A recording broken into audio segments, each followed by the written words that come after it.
Esto es una producción de Mindalia Televisión y Mindalia Radio, audiovisuales sin ánimo de lucro, de Mindalia.com, para aportar conocimiento y crear conciencia. Mindalia.com, la primera red social de ayuda altruista a través del pensamiento.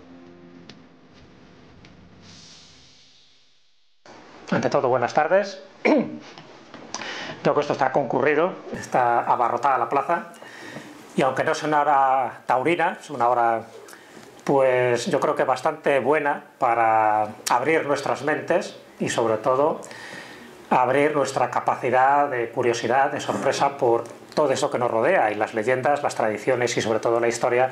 Yo creo que es una buena fuente inagotable de esos conocimientos, ¿no?, que poco a poco nos enriquecen.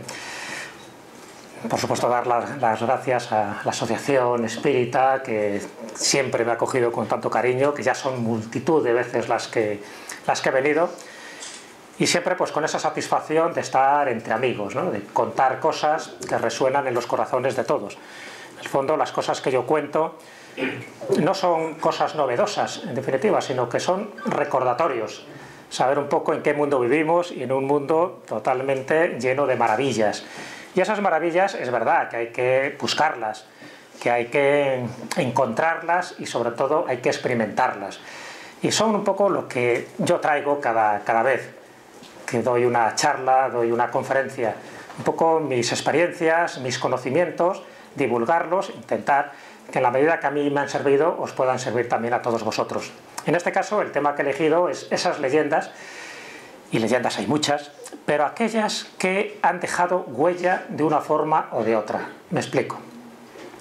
Aquellas leyendas que luego han dejado como testimonio un objeto que tú puedes tocar, o un sitio concreto que tú puedes visitar, incluso fotografiar, o esa leyenda que va dejando su rastro y que, a pesar de que pueda tener unos cuantos siglos de antigüedad, hoy por hoy todavía se sigue recordando, incluso se siguen celebrando rituales alrededor de esa tradición, de esa leyenda, incluso a veces de esa superstición.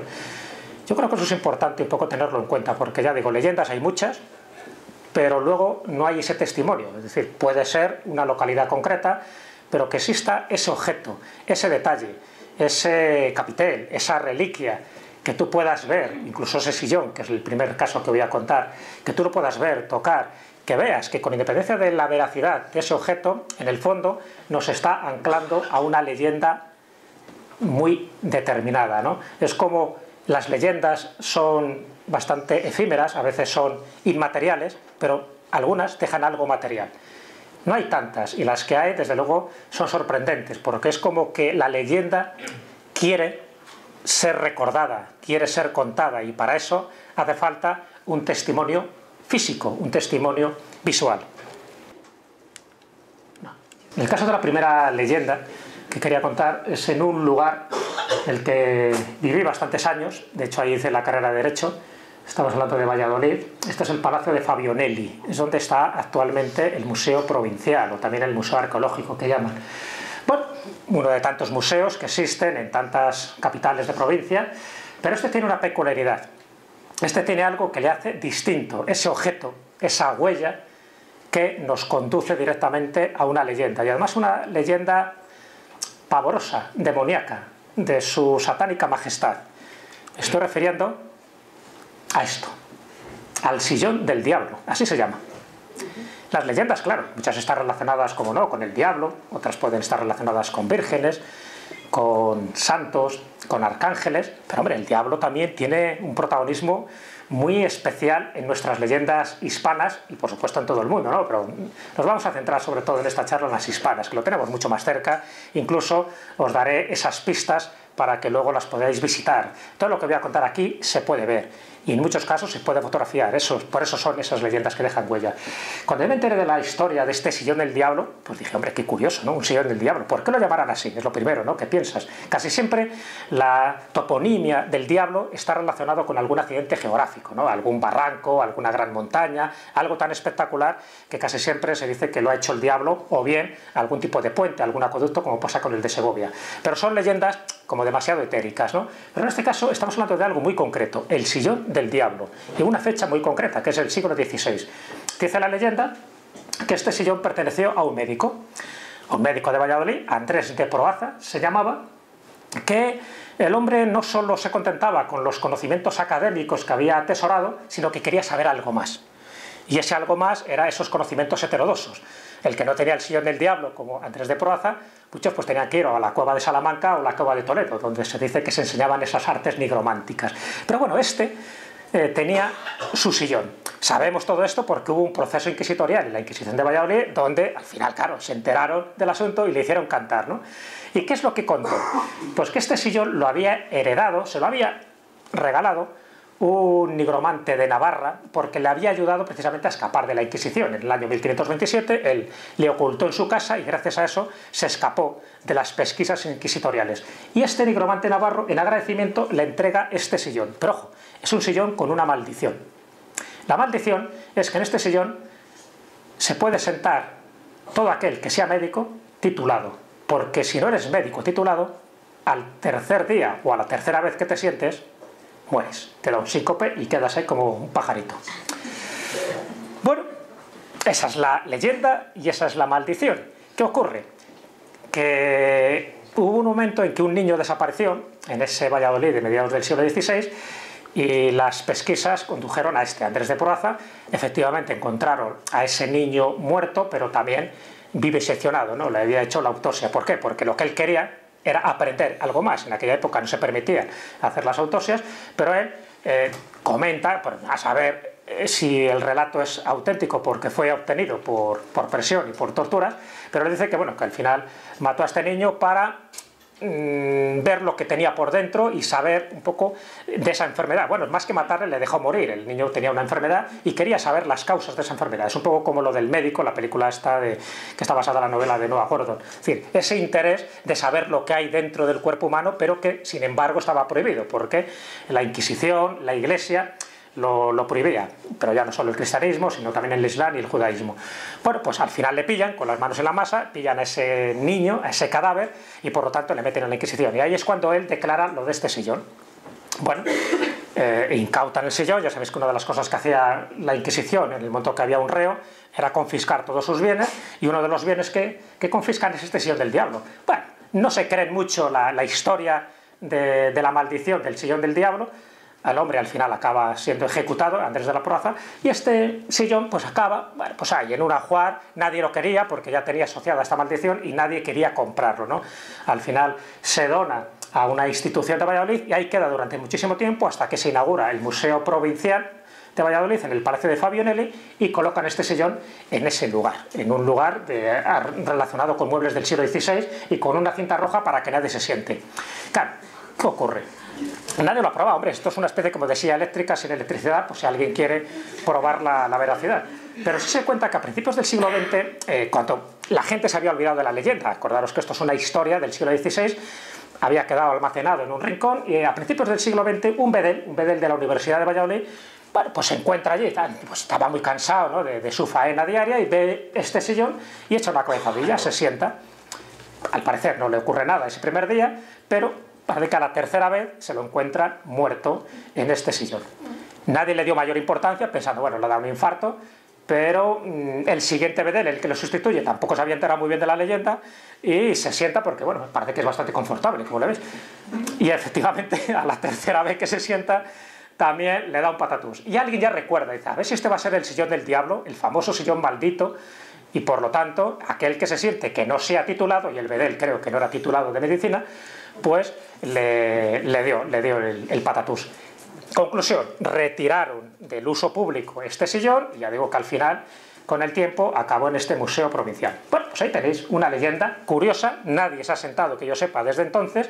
Si alguien lo quiere probar, que vaya al Museo Provincial de Valladolid, y si quiere que se siente. La verdad que se tiene que sentar 3 veces y que no tenga el título de medicina. Esa es la maldición. Bueno, pues ahí tenéis una leyenda con un claro resquicio de que ese objeto existe, ya digo, con independencia de que creamos o no creamos. Pero desde luego la tradición fue alimentada con la muerte de estos 2 bedeles. Y si hablamos de huellas del diablo, los que conozcáis Cuenca, en la iglesia de las Angustias, hay una cruz que la llaman la cruz del condenado, tiene distintos nombres, ¿no? También la cruz con la huella del diablo, donde aparece esa mano. No sé si la estáis viendo, ahí, con esa precisión, que está en el medio, es una especie como de mano con unas garras. Y ahí es bueno, nos tenemos que ir un poco más adelante en el tiempo, en el siglo XVIII, y se cuenta de que el demonio, sabéis que siempre intentando tentar al ser humano, pues se viste, se disfraza de mujer, bella y con un poder de seducción altísimo, llamada Diana, no por casualidad, porque el mito de Diana y de la diosa Diana está muy relacionada también con los seres femeninos de la naturaleza, y esta Diana, vestida con sus mejores galas, intenta engatusar a don Diego, a un joven galán de Cuenca de aquel momento, que efectivamente pues queda totalmente subyugado por los encantos femeninos y demoníacos de esta tal Diana. Pero bueno, él tenía un poco la mosca en la oreja, notaba algo raro, sobre todo cuando caminaba. Así que una de las veces la coge en brazos, intenta mirar por debajo de su falda para ver si la anatomía es la que corresponde a una bella damisela. Y se encuentra que los pies terminan en pezuña. Ajá, ¿para qué te quiero pies?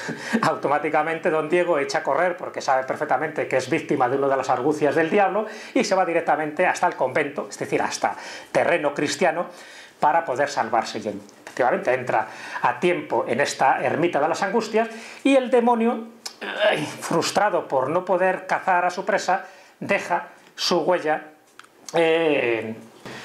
Aquí tenéis otra imagen de esa cruz donde se ve claramente, veis que la cruz es bastante moderna porque fue destruida, pero lo único que se conservó fue la parte central, que es la parte más antigua, supuestamente del siglo XVIII, y la otra parte es mucho más moderna, pero intentando reconstruirla tal como era la cruz original. Bueno, pues es lo que dice la leyenda, y justo esta mujer, este diablo vestido de mujer, deja ahí su mano un poco como con una cierta furia y con la pena de no haber conseguido ese alma de don Diego, que parece que ya la tenía tan cerca. En el fondo es curioso porque este tipo de leyendas que hacen mención al diablo están haciendo a seres femeninos de la naturaleza, porque cuando se habla de una mujer bella, de largos cabellos, que suele vestir con faldas largas, pero que termina sus pies en unas pezuñas de chivo, se está refiriendo a las lamias. Las lamias, dentro de esa mitología, sobre todo del País Vasco y Navarra, se las caracteriza así, y se las asocia al diablo no porque tengan nada que ver con el averno y con el azufre, sencillamente porque su anatomía, igual que pasa con otras criaturas de la naturaleza, tienen un rasgo de animalidad, en este caso estas pezuñas de cabra, que es un poco también el mito de Melusina, cuando sus extremidades es una cola, por ejemplo, de serpiente, y cosas similares, es decir, un poco el mito de la sirena, que sería cola de pez. Si en este caso las lamias se caracterizan por tener esas extremidades de pezuña. Claro, como la pezuña se asocia a la cabra, al cabrón, al macho cabrío, pues ya está, la asociación parece clara. Igual que tantos duendes que son de aspecto rojizo, que tienen cuernos y tienen rabo, pues también dice que son el demonio, y no tiene nada que ver los duendecillos con el demonio. Bueno, pero aquí tenéis esa leyenda del siglo XVIII de los amoríos frustrados entre Diana y don Diego, y cómo también ha quedado esta referencia y esta huella. Y aquí nos vamos, dejamos un poco el aspecto demoníaco, solo quería tocar dos casos de los muchos que hay en España, pero tampoco quería extenderme mucho, y sí quería ahora tocar otro aspecto, creo que interesante, porque está muy relacionado con los ritos de la fertilidad. Es decir, que son rituales que se siguen haciendo actualmente, algunos incluso tienen siglos de antigüedad, con una finalidad, que es o bien encontrar novio o novia, casi siempre era novio porque normalmente este tipo de rituales lo hacían las mujeres, encontrar novio, casarse, tener hijos o incluso descasarse. En estos momentos voy a daros una serie de enclaves, de rituales, de piezas, de objetos, lo que hay que hacer o lo que no hay que hacer, por si queréis tener novio, pareja, casaros, tener hijos, incluso hasta podéis elegir el sexo, puede ser niña o niño. Siempre basado en nuestras tradiciones, en nuestras leyendas, en fin, en un método científico de alto rango como puede ser este. Pero hay miles y miles de personas que lo han hecho y lo siguen haciendo. Y en algunos casos dicen que funciona.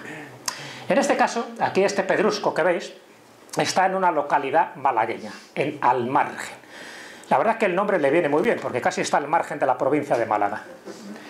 Y en Almargen, que es una pequeña localidad, tiene también su pequeño museo, donde recogen, nada, unos cuantos objetos, sobre todo de la cultura tartésica, y solo tiene una sala, es decir, el momento que tú entras en el museo automáticamente ya ves prácticamente todo, ¿no? Ves algunas estelas de la época tartésica, algunas espadas, algún escudo y sobre todo este objeto, que es la joya de la corona del Museo de Almargen.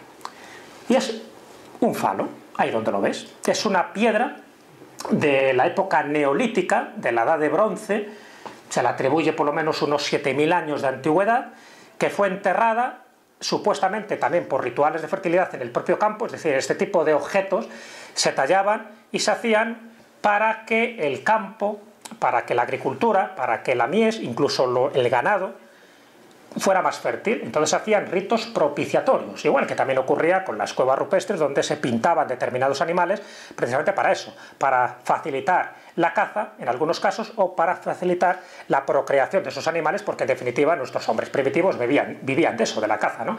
Luego ya pasan a la agricultura y la agricultura siguen haciendo rituales. Uno de los rituales era enterrar este tipo de piedras fálicas.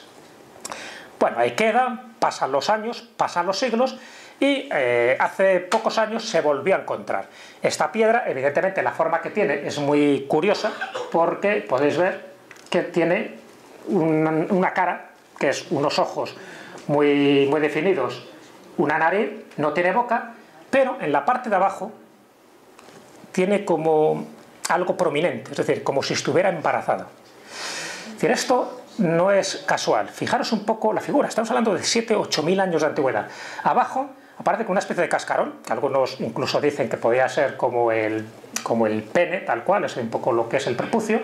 Por otra parte, el embarazo, por lo tanto sería como una especie de andrógino, y luego un rostro indefinido, que todo indica, y el aspecto fálico evidentemente, que todo indica que forma parte de un rito de fertilidad. Bueno, cuando esto se encontró en Almargen, bueno, tampoco se sabía muy bien qué era, hasta que los arqueólogos determinan que casi con toda seguridad corresponde a estos ritos de fertilidad. Y por lo tanto, el mero hecho de tocarlo, el contacto, también te puede conferir esas propiedades genesiacas. Bueno, el hecho es que durante un tiempo estuvo en el ayuntamiento y el alcalde pues lo utilizaba un poco de pisapapeles, también para que la puerta no se trancara, lo colocaba ahí, ¿no? Lo que nadie entendía es cómo este alcalde cada año tenía un hijo, ¿no? Dice, ¿qué fértil es este hombre? Él tampoco lo sabía, dice, no, dice, es que donde pongo el ojo...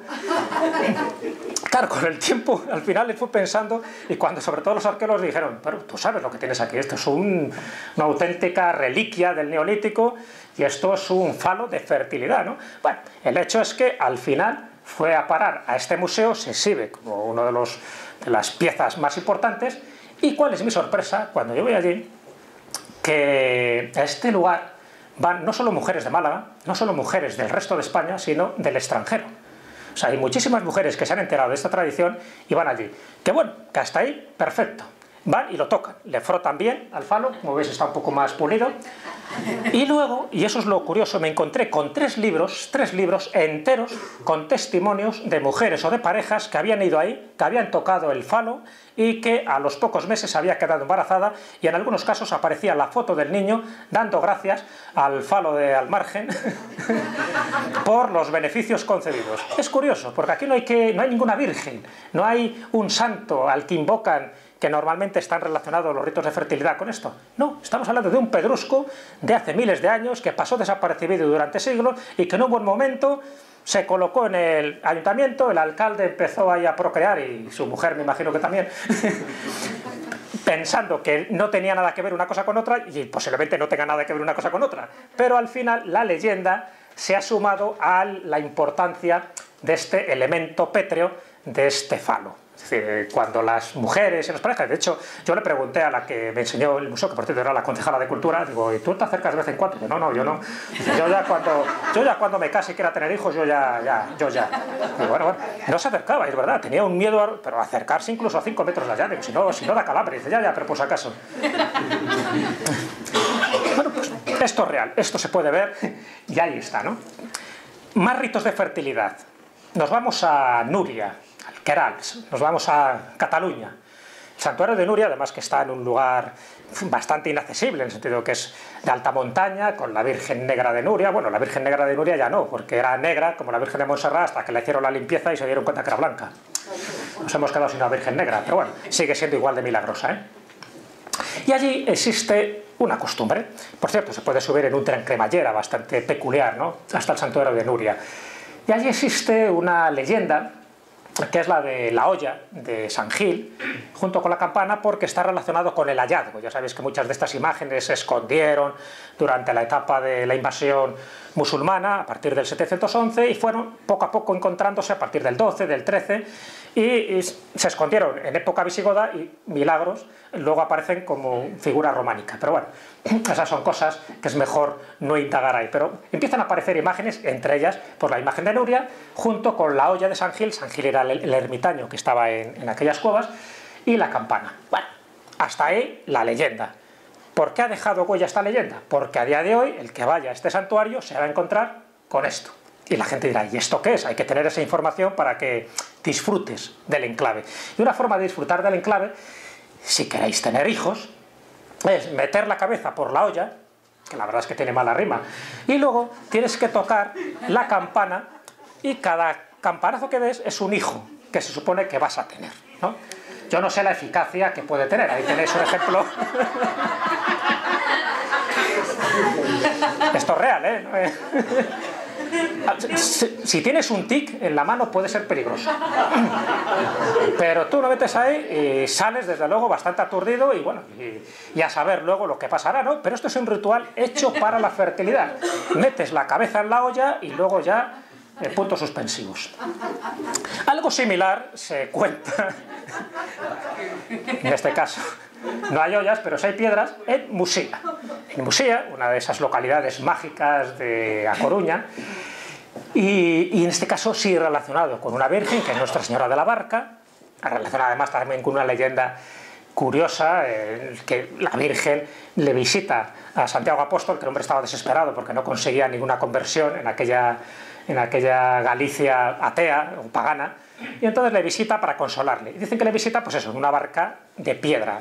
Y la vela era esta piedra, que es la piedra de Avalar, como se llama. La piedra de Avalar es una piedra mágica. Hasta hace poco, hasta el 87 más o menos, que por un temporal pues quedó rota, pero hasta ese momento avalaba. Avalaba es que emitía un sonido justo cuando alguien se colocaba encima. La leyenda piadosa dice que aquel que estuviera libre de pecado pues permitía que la piedra avalara, y si no avalaba es porque tenías algo ahí que confesar. Pero también empezó a tener otros rituales y otros usos. Entonces empezó a decir que, bueno, como estaba muy relacionada con Nuestra Señora de la Barca, que es el santuario que está justo detrás donde está tomada la foto, pues si ahí hacías el amor, pues podías también quedarte embarazada, porque la piedra era mágica. La piedra tenía una cierta sacralidad, y cualquier cosa que hicieras ahí, desde formular un deseo hasta querer tener descendencia, haciendo los ritos previos, pues a lo mejor te podías quedar embarazada. Y durante bastante tiempo, por la noche, alguna que otra pareja, en un lugar tan incómodo como en ese, pues hacían de las suyas, y ahí viene un poco el dicho de pasar por la piedra. Pero no es muy cómodo. Yo creo que estas cosas ahí... ¿Funciona o no funciona? Desde luego, ahí sí que no hay un libro donde se recogen estos cientos de testimonios que yo vi en el Museo del Margen. Pero al lado está la otra piedra, la piedra dos Cadrís. La piedra dos Cadrís no es tanto una piedra de rituales fertilizantes, pero sí, por ejemplo, para el riñón. Si alguien padece del riñón, la piedra dos Cadrís tiene una forma muy parecida a ese riñón. Dice que si pasas 9 veces por debajo de la piedra, pues te quitas el riñón o coges un lumbago ya de mucho cuidado. Claro, si encima te duele la espalda y tienes que pasar casi arrastrándote, ni te cuento. Son las leyendas que hay. Este lugar es un lugar precioso. Estamos en el País Vasco. ¿Sabéis cuál es? Muy bien, San Juan de Gaztelugatxe, perfectamente. En Bermeo, en la provincia de Vizcaya. Un lugar precioso, ya solo por el enclave, como ves, una pequeña península con ese puente, y luego hay que subir unos 300 escalones hasta el santuario. Lugar hermoso, dedicado a San Juan Bautista, no el evangelista, y por lo tanto el 24 de junio pues hay toda una romería. En esa romería se hacen muchas cosas, sobre todo es un lugar muy apetecible para marineros, para supersticiones relacionadas con los marineros, pero también, como no, hay una campana. Cuando hay una campana, no sé qué tendrán las campanas, que nos gusta tocarla. Y aquí también hay un ritual. Por una parte están en el suelo, ahí no se ven bien, las huellas, dicen, de San Juan Bautista, a saber qué huellas serán, que tienes que tocarlas, y también tocar la campana. Y el ritual es que por cada campanazo que des, se cumplirían, perdón, cada 3 campanazos que des se cumpliría un deseo, con lo cual está la campana sonando todo el rato, plum, plum, plum, plum. Pero bueno, ahí está, es decir, estamos en un lugar mágico, en un lugar que se cristianiza, porque antiguamente era un enclave pagano, se cristianiza con esta ermita a San Juan Bautista, y en el momento que se coloca una campana, la vibración de la campana tiene ese son, ese soniquete mágico, y alguien le dio por decir que eso servía para los deseos, y en concreto dentro de los deseos para tener descendencia. Así que el que va por allí, campanazo va, campanazo viene. Tenemos otro ritual también relacionado con los deseos, relacionado con la fertilidad y un poco con todo. Esto es Moclín, estamos en Granada, nos vamos ahora prácticamente al otro extremo, y hay una romería cada 5 de octubre, que es la romería del Cristo del Paño, o del Santo Paño. ¿Qué significa? Que es un cuadro, en este caso, no estamos hablando de una campana, no estamos hablando de una olla, no estamos hablando de una piedra, sino en este caso es un cuadro, aquí lo ves más de cerca, que tiene una peculiaridad. Y la peculiaridad es que tiene una leyenda, como todo, ¿no? Es decir, si no sería un cuadro más pues de los muchos que atesoran las iglesias o que tienen los museos. Pero en este caso es un cuadro que tiene propiedades milagrosas. Desde el siglo XVII está considerado un cuadro que si tú le tocas, otra vez el hecho de tocar, el contacto, te infiere una serie de dones, de privilegios, y básicamente relacionados con la sanación. Estaremos hablando de un lienzo terapéutico. ¿Qué ocurre? Que justo cuando sale en romería este cuadro, ese 5 de octubre, cada 5 de octubre, los fieles tienen la costumbre o bien de tocarlo con la mano o bien de pasar un paño, un pañuelo, un clines, por el paño. Y luego eso lo guardan porque dicen que eso, en el momento que lo pasas por una zona dolorida, sobre todo si son enfermedades de la piel, enfermedades cutáneas, pues que es mano de santo, y nunca mejor dicho, porque aquí tenemos a Cristo. Bueno, pues ahí tenés. Y muchos de esos paños sirven para eso, para cuestiones también de fertilidad, luego lo colocan, dicen que en la cama, para eso, para que la procreación sea mucho más favorable, etc. Pero el hecho es que el contacto con este cuadro, por las virtudes que le atribuye la tradición y la leyenda, sigue a día de hoy siendo tan activo que se convocan pues miles y miles de personas durante ese día para cumplir ese ritual. Un ritual que actualmente se puede ver y que cualquiera le tose al Cristo de Moclín, ¿no? Y mira que hay Cristos milagrosos por ahí. Puestos a tocar, porque la cosa es tocar lo que sea, vamos a tocar las narices a San Froilán. Y mira que es el patrono de León. Pero San Froilán es muy curioso, es una superstición muy moderna para que veáis un poco cómo se generan estas supersticiones. Hasta ahora muchas de las que estamos contando son antiguas, pero si vais a pues una de las iglesias no muy visitadas en León, porque cuando uno va a León normalmente visita la catedral o visita San Isidoro de León, pero no va al santuario de la Virgen del Camino.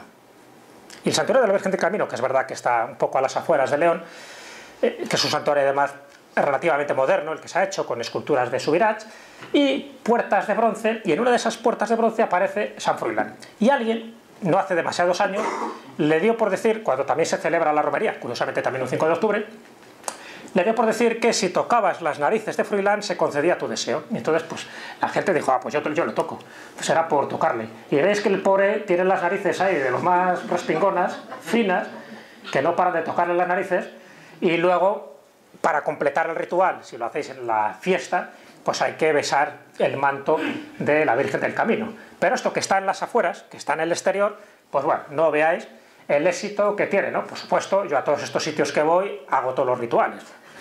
Ah, claro, hay que hacerlo, allí donde fueres haz lo que vienes. Y le toqué las narices a San Froilán, porque si no le tocas las narices, como que no se cumple el ritual. De hecho, todos los peregrinos que van de camino de Santiago y tienen que pasar por León, el que se quiera acercar a este santuario, pues es un ritual clarísimo. Yo estuve hablando con uno de los frailes de este santuario y me comentó, bueno, esto es muy moderno, que no tiene ningún tipo de tradición, entre otras cosas porque esta escultura no tiene más de 30 años, pero para que veáis cómo surgen las supersticiones. En el momento que alguien lo dijo, la gente lo repite, a partir de ahí alguien lo publica, lo escribe, en algún noticiario ha salido y ya está, ya todo el mundo pues a tocar las narices. Pero también sirve, ¿sí? La fe mueve montañas. No nos salimos de este santuario de la Virgen del Camino. Y no nos salimos porque si tenéis la oportunidad de entrar dentro, cuidado que no siempre está abierto, pero si entráis dentro de la iglesia, tenéis que preguntar por una salita que hay adyacente, que es una sala de reliquias, de trofeos, todos relacionados con la Virgen del Camino. Y ahí hay un objeto que también es una huella de una leyenda para mí increíble, ¿no?, que a día de hoy todavía se conserven este tipo de testimonios. Y estoy hablando del Arcón del Moro, como así se definía. ¿Qué quiere decir? Ahí tenéis un poco la leyenda que aparece. Esto es la transcripción del texto original del siglo XVI que está en el mismo arcón. El Alonso de Ribera, pues clásica historia que también la he encontrado en otros lugares, pero luego no queda el testimonio del arcón y de las cadenas. Pues estaba preso, ¿no?, en Berbería, y al final les invoca a su virgen, a su patrona, y ocurre que se teletransporta el arcón con el moro, con el cristiano y con las cadenas, y a veces con el gallo, porque dice que ponen un gallo para que, por si acaso, para que le despierte. Y no, ocurre como un fenómeno milagroso, desaparece del lugar donde estaba preso y aparece en el lugar donde era natural el preso cristiano, ¿no? Y justo, pues aquí esta es la historia de este Alonso de Ribera, en un acontecimiento que dice las crónicas ocurrió en 1522. Bueno, ¿y cuál es la sorpresa? Que ahí está, el arcón está allí, y el arcón con sus cadenas. Y fijaros si es tan importante ese arcón, y la gente se ha creído de verdad esta historia, que ahora está protegido, como veis, por una caja de cristal. Pero antes no, antes se podía tocar el arcón y la gente cogía astillas de madera del arcón porque pensaba que tenía propiedades terapéuticas. Así que se las cogía, se las llevaba, y claro, y el arcón cada vez iba disminuyendo más.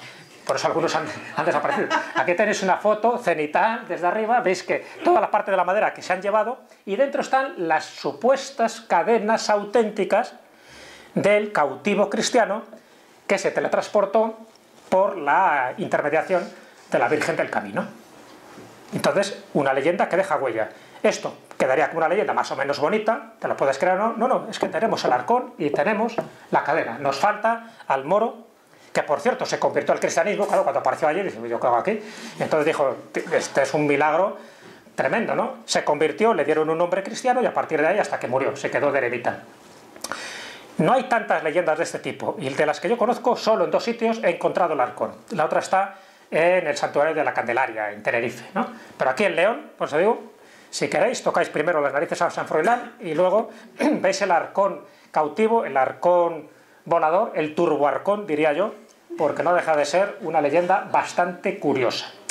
Como estamos en el capítulo de tocar, sea lo que sea, estamos hablando de una forma metafórica, tranquilos todos, solo hay que verlo, pero sí tener en cuenta esto para cuando estéis en el lugar, tocarlo también vosotros. Porque oye, si lo tocan los demás, por algo será. Si bendicen el agua será por algo. En este caso nos vamos a Estambul. Viaje más o menos típico, a Turquía, y cuando vayáis a Estambul, un lugar obligado para ver es Santa Sofía.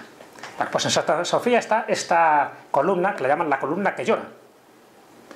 Entonces, claro, te llama la atención, esta es una foto mía, y veo que había una fila de personas que estaban ahí intentando meter el dedo, el pulgar, en este agujero, en esta columna.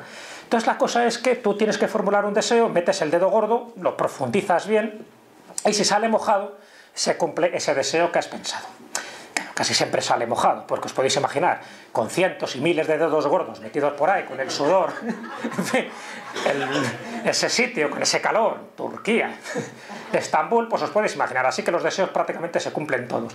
Pero algunos hasta hurgan, no solo meten el dedo, sino que hurgan, le dan vueltas, y yo creo que ya solo le falta dar la vuelta a la columna.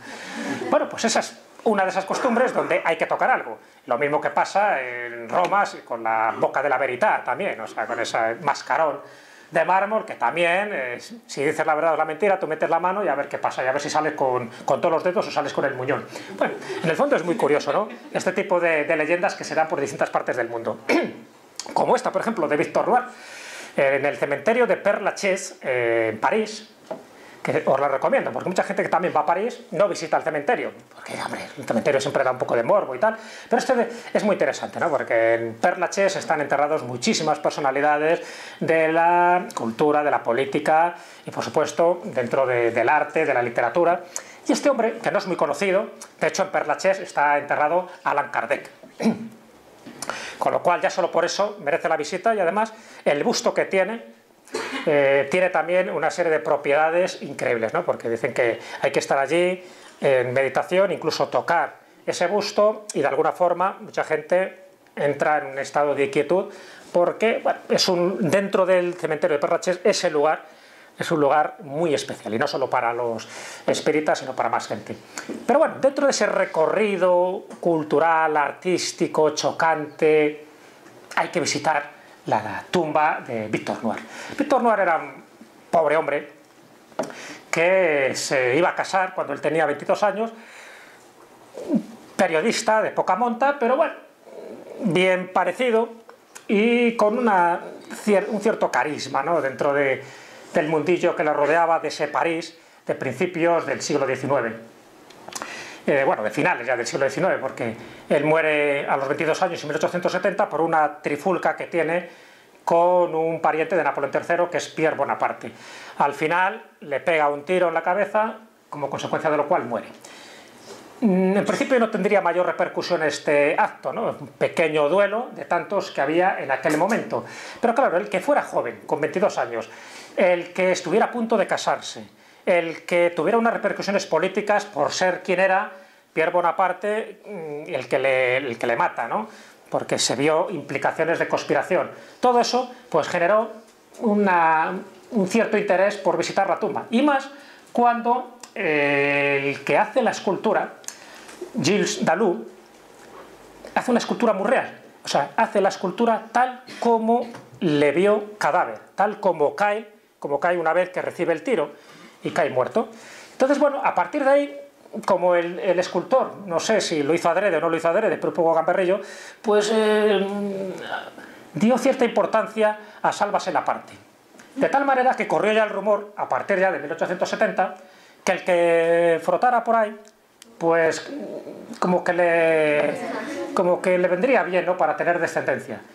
Y entonces, como ves, ahí tenéis al pobre Victor Noir, y veis que la entrepierna pues la tiene como más desgastada. Y es por ese ritual. Van allí, bueno, yo he visto hasta mujeres sentadas a horcajadas, ¿eh? Porque, sí, ha corrido el rumor de que da beneficios sexuales. Bueno, lo que suena chiste, ahí tenéis una leyenda que está basada en un hecho histórico, pero luego, cómo la superstición ha generado todo lo demás, ¿no? Y bueno, ya que estamos hablando de frotar, de tocar, a veces de besar, porque bueno, lo de Victor Noir también se besa, ¿no? Es cierto, o sea, tenéis que ir allí y lo veis. También está la tumba de Jimi Hendrix, por cierto, que es muy interesante, porque también en esa tumba ahora ya le han puesto una verja, pero allá hacen el amor las parejas. O sea, que bueno, es una cosa, el cementerio de Père Lachaise, por eso digo que no tiene ese morbo que tienen otros cementerios, allí ocurre de todo. Volvemos otra vez a España, en este caso estamos en el Sacromonte granadino, y en las catacumbas del Sacromonte granadino hay dos piedras. Bueno, yo cuando lo visité sabía un poco la historia y dije que me la contaran. Entonces hay una piedra blanca y una piedra negra. ¿Y cuál es mi sorpresa? Que estas dos piedras están relacionadas también con estos ritos, vamos a llamarlos, de fertilidad, pero ya no tanto de fertilidad, sino de matrimonio. Lo que dicen es que si tú te quieres casar, tienes que dar un beso a una de esas piedras, y si te quieres descasar, das un beso a otra piedra, con lo cual lo tienes muy fácil. Vas allí, incluso sin salir de Granada, en la Alhambra, en la Torre de la Vela, también hay un día determinado, que es el 2 de enero, tocas la campana y también dice que se obtiene novio tocando la campana. Así que tenemos el ritual completo. A ver, chica o chico casadero que se quiere ir para allá, que vaya en enero a la Torre de la Vela, toca la campana, tiene novio. Luego se tiene que ir en febrero, que es cuando se produce la romería al Sacromonte, e intentar besar a una de las piedras. Aquí viene lo chocante. A mí cuando me cuentan la leyenda, y me lo cuentan, además yo lo digo, pero es verdad lo que me están contando. Sí, hombre, si lo sabré yo. Dice, sí, el que se quiere casar tiene que besar a la piedra negra, y el que se quiere descasar tiene que besar a la piedra blanca. Digo, será al revés. Dice, no, si lo sabré yo. Digo, pues no, corresponde con el simbolismo. El negro siempre está asociado, pues eso, con lo negativo, con lo separativo, y lo blanco con todo lo contrario. Pues lo contaban al revés. Yo os puedo asegurar que es al revés, si es que creéis en esta superstición. Pero allí lo cuentan de esta manera. Alguien lo dio o lo escribió, y todo el mundo lo va repitiendo. Entonces, en este caso sería la piedra blanca, para ellos esta es la que sirve para descasarse, y entonces pues siempre va alguna por allá a besar a ver qué pasa. Y la otra es la piedra negra, esta es la piedra blanca también en otra de las fotos, y la piedra negra. Evidentemente, la historia y la tradición es muy reciente, pero tendría que ser al revés y no tal como lo cuentan. Esta sería, si es que uno se quiere descasar, es la que hay que besar, y la otra para casarse. Pero bueno, es curioso, son catacumbas donde se encuentran una serie de reliquias de San Cecilio y compañía a partir del siglo XVI, y esas dos piedras que están metidas en hornacinas, alguien le dio por decir que tenían estas propiedades relativas al futuro del hombre o de la mujer que se sentara o que las besara. Bueno, pues ahí les tenéis, en Sacromonte, en Granada, sin ir más lejos. En Burgos ocurre otra cosa algo parecida, ¿no? También dentro de estos simbolismos que desde mi punto de vista se perpetúan en el tiempo. Esto es una de las postales antiguas que tiene que ver con el santuario de Santa Casilda, en Briviesca, en Burgos, en la Bureba. Y allí, aparte del santuario de Santa Casilda, que es interesante un poco la historia, además hija de una princesa, ella fue allí a sanarse de una enfermedad, y bueno, fruto de aquello, ella se queda, muere allí, y luego su tumba es visitada por muchísima gente. Y justo debajo hay dos pozos, los pozos de San Vicente, que llaman. Un pozo negro y un pozo blanco, no porque las aguas sean blancas o negras, sino en función del fondo que hay, ¿no? El pozo blanco es porque hay piedras blancas de fondo y da esa sensación de más claridad. Y el otro, o debajo del santuario de Santa Casilda, está el otro pozo, pero porque está lleno de hierbajos y tiene un aspecto mucho más oscuro, ¿no?